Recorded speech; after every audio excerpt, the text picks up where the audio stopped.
So, if this is your first time watching the Doomsday Countdown on the channel, what we are doing is that we are going through every single one of the Marvel movies until Avengers Doomsday comes out towards the end of the year.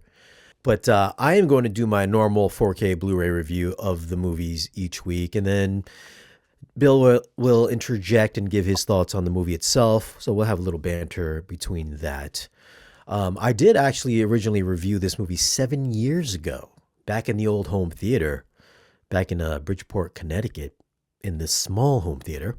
I don't think you were around to watch the movie then, Bill, but I know we knew each other back then. So I was curious to see if my AV experience would still be the same from what it was 7 years ago, now that my equipment has gotten, I would say, exponentially better. Better projector, better speakers, better processor, much bigger room. And as far as Yep. like gear, I think what I was using back then was, I believe it was like an Integra processor, surround processor, and some Rotel amplifiers. I think I had some Bowers and Wilkins speakers as well. Half the amount of speakers. I think I have twice the amount of speakers now in this place. And I did upgrade to the Triumph processor and also a little over a dozen 18 RBH speakers with Triumph amplifiers, and I still have the. I think I was using a Sony projector back then. I think it was like the 695 ES. I now have the projector, Sony Projector 8. So that's kind of the same. Well, same brand, just better projector. Upgrade. Right. Yeah. But let's go into some of the tech specs here. We are going to go and review The Incredible Hulk 2008 starring Edward Norton on 4K Blu-ray. You can also watch this on Disney Plus as well if you do not have the 4K Blu-ray, which I believe Bill had watched while he's on the road. Right. Yeah, I'm using Disney for pretty much everything. So let's go over a few tech specs on this. This movie was shot on 35 millimeter. It's got a 4K DI, although supposedly it is upscaled from a 2K intermediate. Of course, the CG effects on this are done digitally, which were done in 2K, hence the 2K to 4K DI upscale. It is rated PG-13. Runtime is 112 minutes, and the audio is in DTSX, which is pretty rare nowadays because most of the stuff is in Dolby Atmos, such as the original Iron Man. So let's talk about the audio quality. So I remember when I had originally reviewed this, I was kind of blown away by the audio, if I recall correctly. And for the most part, it's still a pretty impressive mix. But now that we have the Dolby Atmos Object Viewer, if you do not know what the Dolby Atmos Object Viewer is, there will be links down in this video's description that tells you all about it and what it does. But essentially, it will tell you exactly what's going on in the mix per speaker. Now, DTSX is a little bit different from Dolby Atmos in that the object viewer is not going to show you objects that are panning through different speakers. It's basically a static mix where objects will just pan throughout the speakers like they would standard DTS 7.1, 5.1, and Dolby True HD. So no object panning in this. Although you still get, even though you're not seeing the objects panning, you can still hear objects panning. So let's kick this off right at the beginning of the movie here. This is the intro. This is the opening credits. As we can see, this is pretty much how it is for the duration of the movie. That the only top channel activity we get is going to be in the top front channels for about 98% of this runtime. This is, of course, DTSX Pro in the Trinov. So you do get you do get side surrounds for both side surrounds. So I do have two for the front row and the second row. Also with DTSX, you do have that center surround placement as well. And during this intro credit, there are sound effects that are kind of zooming from the front to the back of the room as things are kind of panning from front to back. Now, as I mentioned, that most of the action does take place only in the top front channels, which also carries along throughout all of the action scenes as well. So you might think that there's a lot of stuff happening in the top channels, where really it's just a lot of just lower extension that's happening from the lower channels to the top. So it's really light echo. Nothing really substantial happens in the top channels except that extra ambiance and just music that happens up top. So even though there's a lot of stuff going on here in the lower channels, there's a lot of gunfire that pings back and forth within the front stage to the backstage, side to side, stuff like that. So good sound panning from the gunshots and the bullets, and just a lot of chaos in this scene as well, where Hulk is just tearing up this tank or this truck. He's flinging it from the front all the way to the back of the room, as you can see here. You can hear stuff kind of like skipping kind of over your head, light echo over your head. But as you can tell, again, only in the top front channels, which is kind of a disappointment because this is a really heavy action scene. Explosions still sound great here. There's a bit of infrasonic extension down low. However, the bass doesn't hit quite as hard as it did in Iron Man, which I was a little surprised because I rewatched my older review and I thought that the bass kind of kicked ass. Whereas I watched it again with the new setup, with all 8 of my subwoofers kicking, with the infrasonic subwoofer kicking. And while I do get some pretty good extension, like nice extension, you can feel that there's some weight down there. It just didn't hit quite as hard or as the weight wasn't quite as heavy as what I heard on the original Iron Man, which is a little bit surprising because I thought this would have been the better sounding as far as bass response. And as far as like discrete effects panning throughout each channel, good sounding. I would say it's a notch better than Iron Man as far as like discrete placement and stuff, especially for these big action scenes here. I'm going to give the edge for discrete placement and sound movement for the Incredible Hulk within the lower channels. The top channels, I'm going to give the edge to Iron Man. But both of them, Iron Man and the Incredible Hulk, not reference quality immersive mixes at all. I'm kind of surprised by that because that's a lot of missed opportunity for the Hulk. Because I Yeah. think the fights in the Hulk were a lot more sort of submersive Yeah. than the Iron Man fights. And this happens like this battle here, this first time we get Hulk battling Thunderbolt Ross, and also the final battle with the Abomination towards the end of the movie, which is just pure chaos at the end. Again, a lot of good lower Mm-hmm. channel activity, but just nothing happening up top. So that's kind of a disappointment. Now, we do get a few scenes where we do get some top channel activity. The first time that we hear some rain is, I believe it's in chapter 4 or 5. This is where Betty first sees Banner at the pizza shop, and also she chases after him, and he's in the rain. She finds him on the bridge, goes outside, and then you can see here how the all 6 height channels should click on if they didn't already. Middle action, and then we got rear top action as well. So this is actually using all 18 of my channels. And of course, it would be a scene with some good ambiance, such as rain. And the next scene here, we have a shot of Betty and Bruce in the car.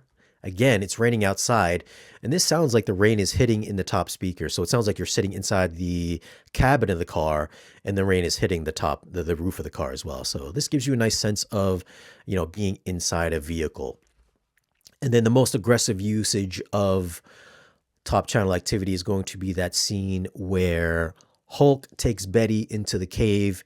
And here you'll hear the thunder crackling in the top channels. Of course, the rain is hitting in the top channels, which makes it sound like it's hitting the outside of the cave's exterior. So really good ambiance and immersion as far as anything that happens with rain. Everything else, such as all the action scenes, that's where it gets a bit disappointing because that's where you would think that most of the discrete overhead immersiveness is really going to take over, but it's mostly just in the top front channels. A little bit hit and miss. I believe in my older setup, I only had 4 top channels. I believe if you have 4 top channels, it'll probably use all 4 top channels, but since I have 6 top channels, only my 2 fronts get utilized. If you have experienced that as well, then definitely let me know if that's your experience with the Incredible Hulk. Again, the bass quality in this is good. It still doesn't hit quite as hard as Iron Man 1. I think there is a little bit more infrasonic bass, especially when that scene comes up with the sonic rays that happen on the truck during the first scene at the college. So I mean that scene had a bit of infrasonic, some low level frequency extension for that scene. Not as heavy as I thought it was going to be. And then also during the last half of the movie, whenever the Abomination is running down the road or the Hulk is running down the road, you can really feel the Jurassic Park-esque footsteps every time that kind of action would take place in the third act of the movie. Still didn't bang quite as hard as I thought it was going to be, especially coming from my old review where I was like, oh, there's so much bass. It's just maybe I didn't have it calibrated, or maybe just my room was a lot smaller back then. It's half the size. So, or I think my PB16s were probably juiced up a little bit hotter than what it probably should be.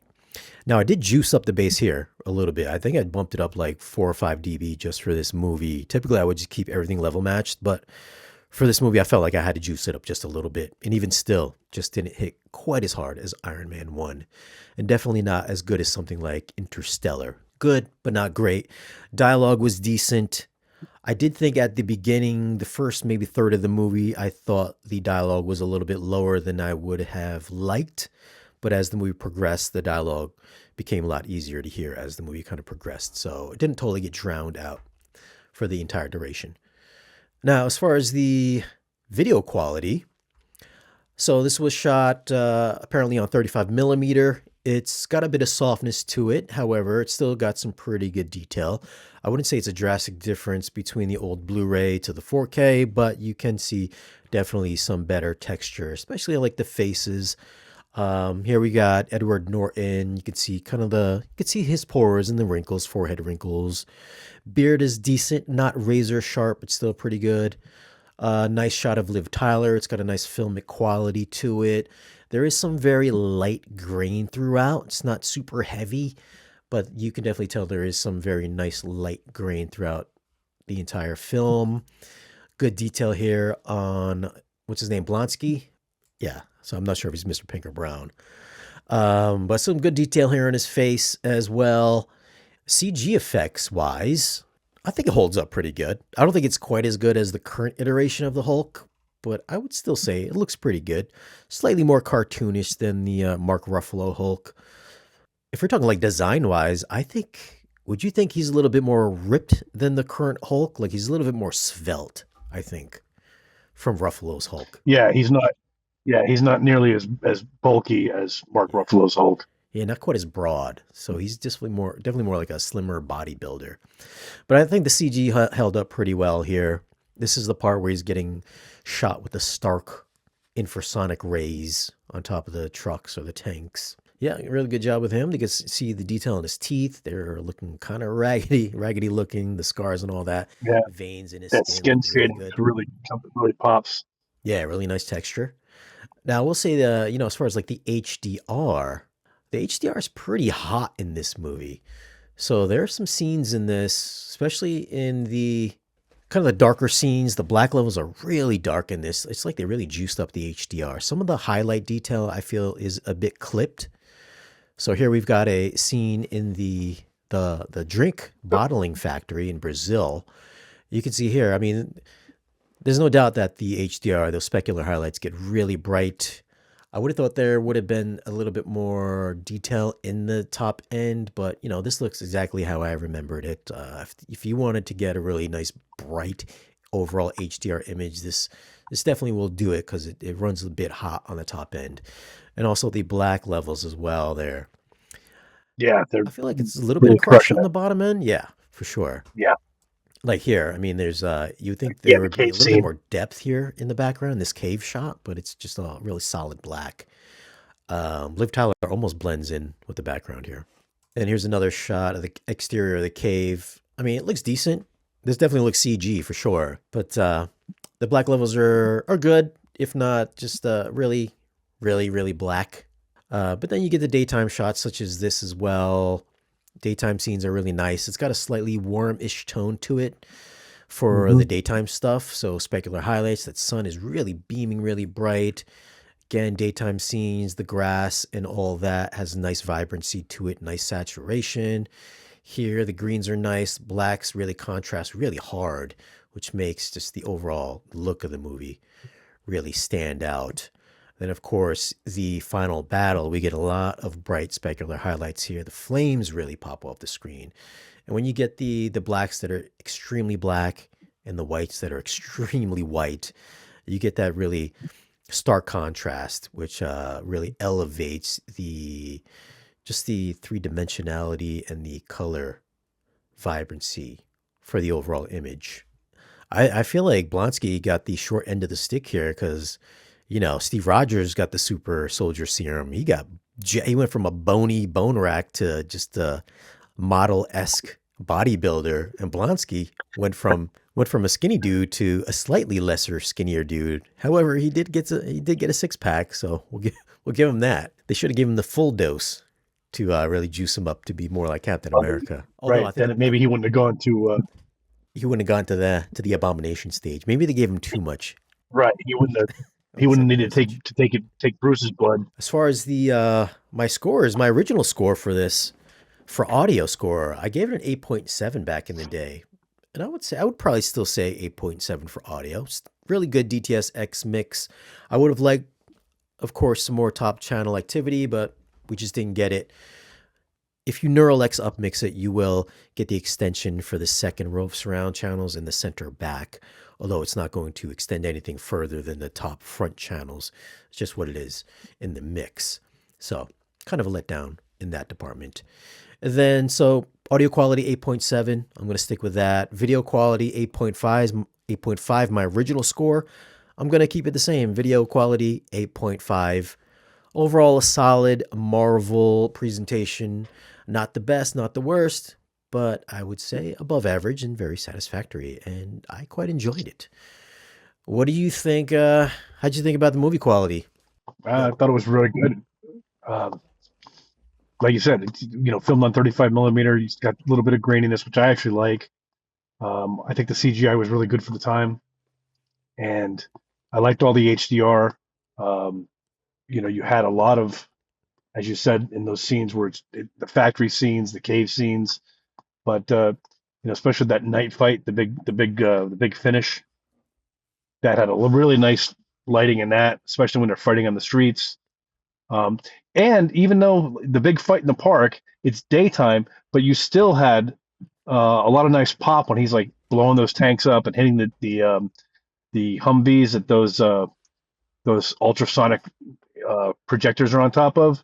Yeah. So I thought that was, for daylight, it's usually hard to get that kind of, those high levels. But as far as the movie goes itself, I think I'd say 8.85. It was the video quality was everybody's, as far as I'm concerned, everybody as good as Iron Man. Yeah. I don't have the sound quality, that you do. Um, but and then as far as the story goes, the people, the actors, I think they did a great job. Kind of, I don't know. I kind of prefer Mark Ruffalo as Bruce Banner and the Hulk, Mm-hmm. but I enjoyed seeing Tim Roth get kicked into a tree by the Hulk when he decided to be a tough guy. Yeah, that's a good part. Yeah, but I think that fight between the Abomination and Hulk was one of the better superhero fights. Because I saw a bunch of reviews that were like, this is like a 10 out of 10 demo worthy reference quality DTSX mix. And I went in watching it again earlier today just to give me the refresh, and I was ready to be blown away. I woke up early, 10 o'clock. I was like, man, I don't know what the neighbors are doing, but it's before 8. So I let it rip, and it just did not hit as hard as I thought it was going to hit. And the immersiveness just was not as good as I thought it was going to be. It still is a good movie though. I mean, what it starts off with, we get a bit of a backstory through a little montage during the opening credits, Right, which because I this guess was if you not a watch, not a backstory movie.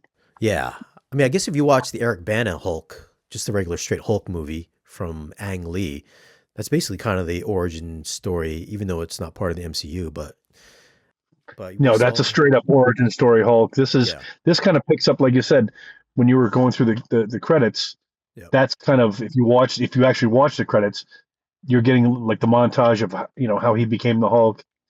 And in this movie, he's already on the run. He's looking for a cure, yeah. and He's in he's hiding Brazil. out.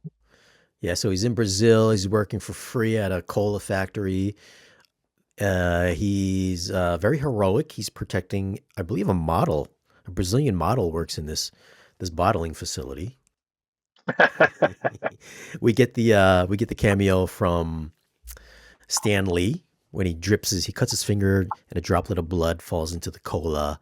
Stan drinks it. I guess he has a little. Stanley. I guess he hulks out. We don't really get to see him hulk out, but we get Hulk out or had a heart attack. It's kind of hard to tell. yeah, one of the two. So that gets back to Thunderbolt Ross. Ross hears about this incident, flies out his crew out to Brazil to inspect the factory. Of course, they find Bruce Banner there. Bruce is now on the run, makes his way back to New York. Eventually, he gets back to New York. Yeah, once he sees the Hulk, once Tim Roth sees the Hulk, he wants some of that. Yeah, that's how he kind of gets involved with the general there. Sees that maybe he's got what it takes. Yeah, but I think it was after that they end up going back to the States. He gets captured. Thunderbolt Ross juices up Tim Roth, Blonsky's character. We're gonna give you a little bit of the super serum, make you a super soldier, and then he gets whooped by the Hulk, gets kicked in the chest, Spartan style against the tree. He's holding his own pretty good until he decided to stand toe to toe with the Hulk and ask the all important question: is that all you got? Yeah. After he gets crushed, Thunderbolt Ross is like, "Let's give you a little bit more." Yeah, so he gets some of that Hulk blood. Yeah, so he gets the Hulk blood from Tim Blake Nelson's character, Mr. Blue. Mr. Blue, because Norton, Bruce Banner, hooks back up with Betty, comes back from Brazil. Betty is at the pizza shop with her date. I'm assuming that's her date, or maybe her boyfriend. She's having a conversation with her boyfriend, looks over the boyfriend's shoulder, sees Bruce Banner is coming through the doorway of the pizza parlor. She's like, all of a sudden, her boyfriend doesn't exist anymore. Walks right past the boyfriend to the back of the pizza restaurant. Next shot, she's on the bridge picking up Bruce Banner from the bridge in the middle of the rain. I think they have a little bit of a moment there. All of a sudden, poor Phil Dunphy totally forgets he's him. All done. He's just got friend zoned by Bruce Banner. Right. Betty takes Bruce back home. At least they didn't use that trope where the old boyfriend gets pissed off and basically drops dime on her. He actually says to the general, now I know why she doesn't talk to you. I mean, at least he's going to try, she's going to help him, and I hope that, whatever. So he actually turns out to be a good guy. I don't know if I would have been a good guy, but he clearly was a much nicer guy. He's like, ex-boyfriend comes back and I'm just going to dump you. Sorry. But now Betty takes Norton in, Bruce in. They go on the run. They end up contacting Mr. Blue to get the cure for the gamma infection, the gamma ray infection. Mr. Blue had taken all his blood, mass produced it, but Mr. Blue thinks that his blood is going to cure disease and all this other stuff. And then Bruce is like, no, you can't do that because the military wants it. They're going to weaponize it. It's too dangerous.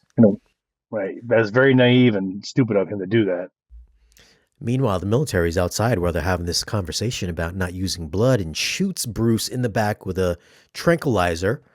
Blonsky breaks into the college facility where all Betty, Blue, and Bruce are.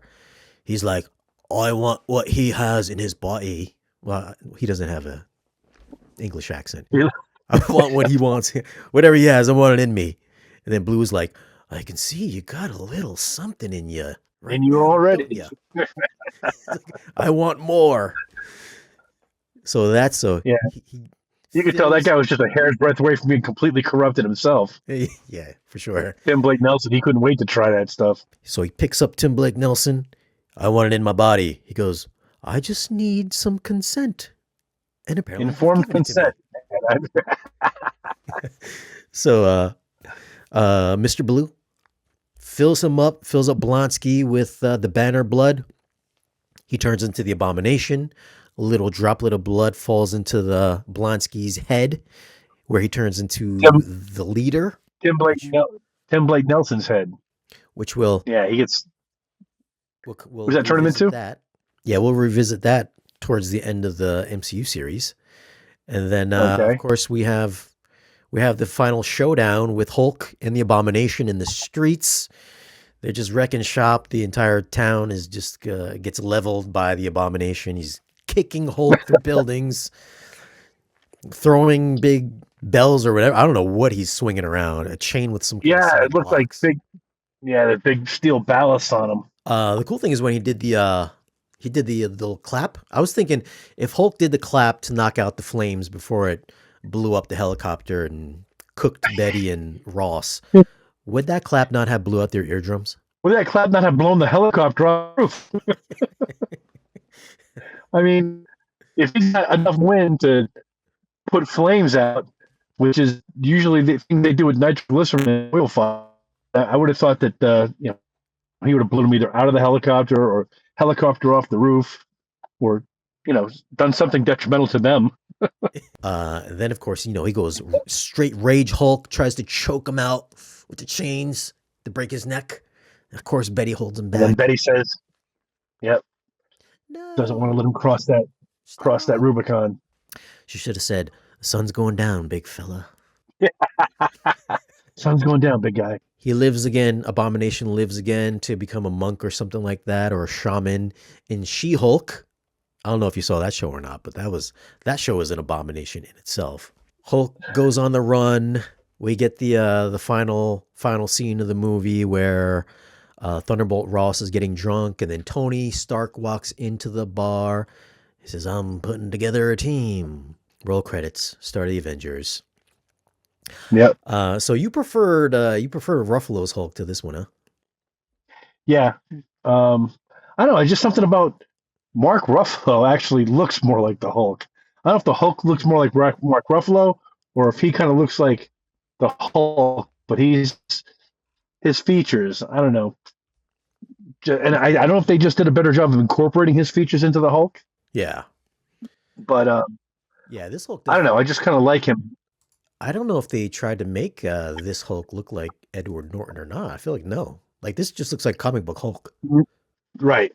Yeah. This Whereas, to me, has no resemblance to skinny Edward Norton. yeah. Whereas Mark Ruffalo's Hulk definitely looks like Mark Ruffalo.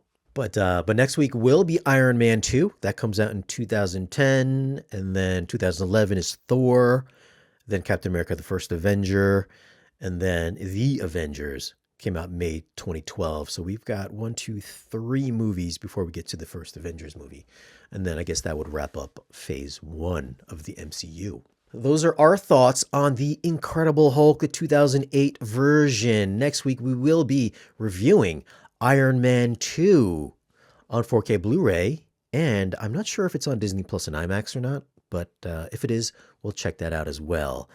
And if there is a 3D version of the movie, which I don't believe part 2 is, I believe 3D starts in Iron Man 3. We'll also check out the 3D version as well.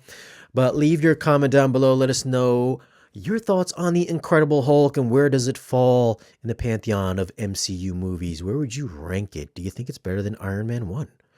Leave a comment down below and let us know. Were you also disappointed in the DTSX mix? Everybody always thinks that DTSX is so superior to Atmos. Unfortunately, in this case, I found that not to be the case. So let us know in the comment section below. Of course, thanks for watching. If you want to pick up any of these movies, we will leave some links down in this video's description. If you want to watch the full unedited version of this video, you can check out the link in the video's description as well to the second channel, Dynamically Challenged. If you are not a subscriber over there, definitely check it out because that's where most of these live stream podcasts will reside in their full entirety. Thanks for watching. Don't forget to like, share, and subscribe, and we'll catch you again in the next video. Take care, everybody. We'll see you next week.